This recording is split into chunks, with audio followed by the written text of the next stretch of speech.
Are you ready for your next challenge? I hope so. And yes, I did wear my sweet Father's Day gift that my family got me, so hopefully you enjoy that. This one is going to be an intellectual challenge. This is a math challenge. This challenge is for you to think, for you to solve. You guys, I think that you're smart and that you can learn this stuff, and that I want to be able to share it with you and get you excited that you can learn some cool math skills in the future. These cool math skills will involve algebra. A little bit about algebra, it uses both letters and numbers in mathematical expressions. You use algebra to solve for unknowns. Usually unknowns are letters. In your case, you're gonna solve for the letter Z. You don't have to know everything that I'm gonna do in these videos because I show you right after how to do it. So when I ask you to solve something, if you don't know how to solve it, then I'm going to go through and I'm going to show you how to use the tools you already know, like multiplication and division, how to solve for an unknown using algebra. At the end, one of the exciting things I have for you is I'm going to show you the problem that you solved with real world items. We're actually going to have a beam that must be balanced if the equation that you solved is true. This again is just an introduction to get you excited about algebra. So please pay attention. There will be times that I'll ask you to pause the video and to do some problem solving. For those that do and actually send me a picture of your work, I have a limited number of prizes that I will be able to get to you. This is a two-part challenge. We have two different problems that I'm going to present to you to have you solve. Challenge number one. Here's the problem. 6 times 2 equals Z times 3. Pause the video, solve it. Solve for Z. Now I will show you how to solve the problem. First, let's work on the left side. 6 times 2, that equals 12. Equals to Z times 3. Now we're going to work on the right side of the equation. We're going to divide 3 from the entire right side of the equation, which the 3 will cancel. But since I divided it on the right side, I have to divide it on the left side. So 12 divided by 3 is equal to 4. So Z equals 4. Challenge number 2. We throw in the units. Here's the problem. 6-pound force times 2 feet equal to Z times 3 feet. Pause the video, solve it. You might be thinking, what's a pound force? We're just going to use pound force, which is the force that you're actually driving into something, like going to push it. In this case, it would be force that's actually hanging. So if I had something on the ceiling and I was hanging it here like a 25-pound weight, then that would be 25 pounds of force that's pulling down on the point that it's hanging at. Hopefully that's not too confusing. I don't know. I'm getting way too in-depth for 9 and 10-year-olds, but hopefully you enjoy this. Half the time, I don't even know what I'm talking about. Now, I will show you how to solve the problem.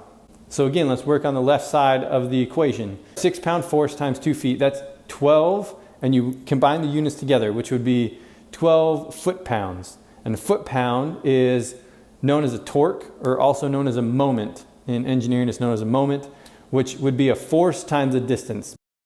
Now 12 foot-pounds on the left-hand side of the equation, and we have Z times 3 feet on the right side of the equation.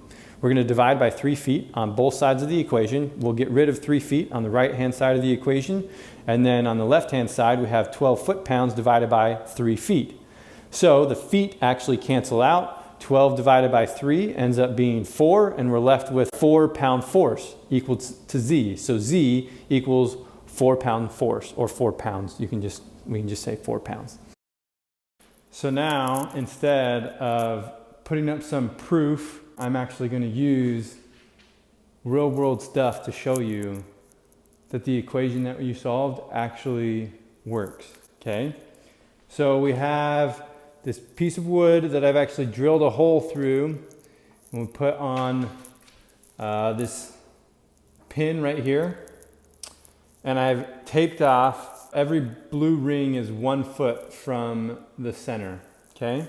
So on this side we have 3 rings, so that's 3 feet. And on this side we have 2 rings, so that's 2 feet.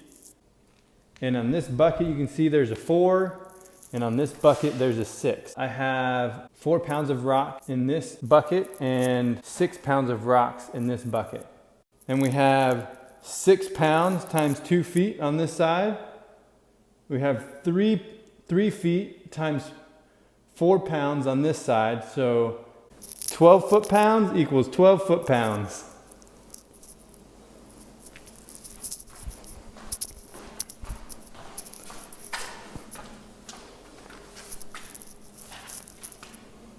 I have limited number of prizes. In order to get the prizes, you need to email me or text me pictures of your work that you actually did the math. Text those or email those to me with your name and your address, and I will get a prize to you if you're within the limited number. I'm not going to tell you what that limited number is, so you can still keep trying. So before we go, here is a word from Brother Davis. Hey young men, how are you all doing? We wanted to let you know we're really missing you and being able to meet with you all for our activity days. We hope you had fun with the last video challenge that Brother Wasden sent to you. I understand he'll be sending another one, so please look for that. Please be involved with them.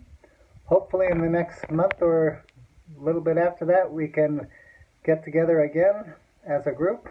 In the meantime, stay at home, have fun, and serve your family. Thanks. I hope you enjoy this challenge. I try to make math kind of fun and interesting. The thing that I love about math is it's something that it can actually explain the things that are in the world around you. The other thing that I really like about math is that it's a language in and of itself, and it crosses other languages. You could speak Spanish, Chinese, Haitian, German, French, and understand math, and you could still communicate in math. If you missed out on the last challenge, it's right here. It's a hiking challenge. Until next time, have fun, stay safe, and do some homework. We are the Wasdens.